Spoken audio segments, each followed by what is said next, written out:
রাসূল সাল্লাল্লাহু আলাইহি সাল্লাম বলেন, মান বাক্কারা ওয়াবতাকারা, যে ব্যক্তি জুমার দিন সকালে সকালে গেল, অমাশাওয়ালাম ইয়ারকাব, পায়ে হেঁটে গেল, বাহনে গেল না, ও সাল্লামা কুদ্দেরা লাহু, যত রাকাত সম্ভব সালাত আদায় করলো, ওয়ালা ইয়াতাখাত্তাআনা কান্নাসে, মানুষের কাঁধ ডিঙ্গিয়ে সামনে গেল না, ও সামিয়া খুতবাতাল ইমামে ও সাল্লামাহু, ইমামের খুতবা শুনলো এবং তার সাথে সালাত আদায় করলো, তাহলে লেকুল্লে খাতওয়াতিন আজরু সানা, প্রত্যেক পদক্ষেপ সমান। এক বছর তাহাজ্জুদ পড়লে যত নেকি হয়, প্রত্যেক পদক্ষেপে তত নেকি হয়। এক বছর সিয়াম পালন করলে যত নেকি হয়, জুমার দিনের প্রত্যেক পদক্ষেপে তত নেকি হয়।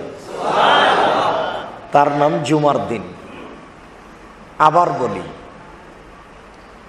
সকালে সকালে গোসল করলো, জুমা মসজিদে গেল, পায়ে হেঁটে গেল। আপনারা অনেক দূর থেকে যা আসেন, তাই কি আর পায়ে হেঁটে যাওয়া যায়? বাহনে যাওয়া যায়, পায়ে হেঁটে নেকি বেশি। পায়ে হেঁটে গেল, মানুষের কাঁধ ডিঙ্গিয়ে সামনে গেল না, কাঁধ ডিঙ্গিয়ে যাওয়া নাজায়েজ।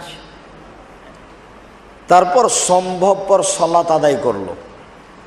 জুমার দিনই এমন একটা দিন, যেই দিন জুমার আজান পর্যন্ত বেহিসাব সালাত আদায় করা যায়। রমজান মাসে যায় না, লাইলাতুল কাদরেও যায় না। কাবা ঘর হারাম ছাড়া পৃথিবীতে আর কোনো জায়গা, আর কোনো দিন নেই যেখানে বেহিসাব সালাত আদায় করা যায় জুমার দিন ছাড়া। বুঝাতে পারেননি কথা? শুধুমাত্র জুমার দিনে বেহিসাব সালাত আদায় করা যায়, যে যত পারে। কখন থেকে কখন? সূর্য ওঠার পর থেকে নিয়ে জুমার আজান পর্যন্ত, তারপরে আবার নয়। এই হলো জুমার দিন। জুমার এমন একটা দিন, সেই দিনে যদি কেউ মারা যায় তাহলে তার কবরের শাস্তি হবে না। হিন্দু যদি মারা যায় জুমার দিনে, ইহুদি যদি মারা যায়, তার কালেমা নেই। জাযাকাল্লাহ খায়র, শুকরান লাক, তার কালেমা নেই। কাজেই হিন্দু যদি মারা যায়, ইহুদি খ্রিস্টান যদি মারা যায়, তাহলে তার কবরের শাস্তি হবে।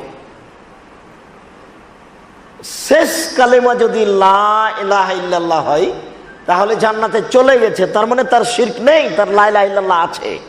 কিন্তু হাতে যদি অষ্টাধাতুর আংটি থাকে, তাহলে লা ইলাহা ইল্লাল্লাহ কাটা গেছে, এটার কাজ দিল না। যদি জন্মদিবস পালনে আপনার মা আপনি থাকেন, তাহলে আর জুমার দিন মারা গেলে কোনো লাভ হবে না।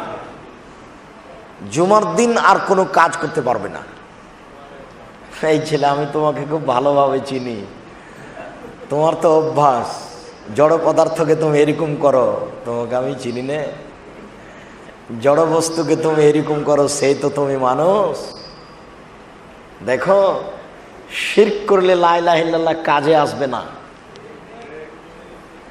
শিরক করলে লা ইলাহা ইল্লাল্লাহ কাজে আসবে না। কথাটি আরো স্পষ্ট করি। আবু যার গেফারি রাদিয়াল্লাহু তাআলা আনহু বলেন, আতাইতুন নবিয়্য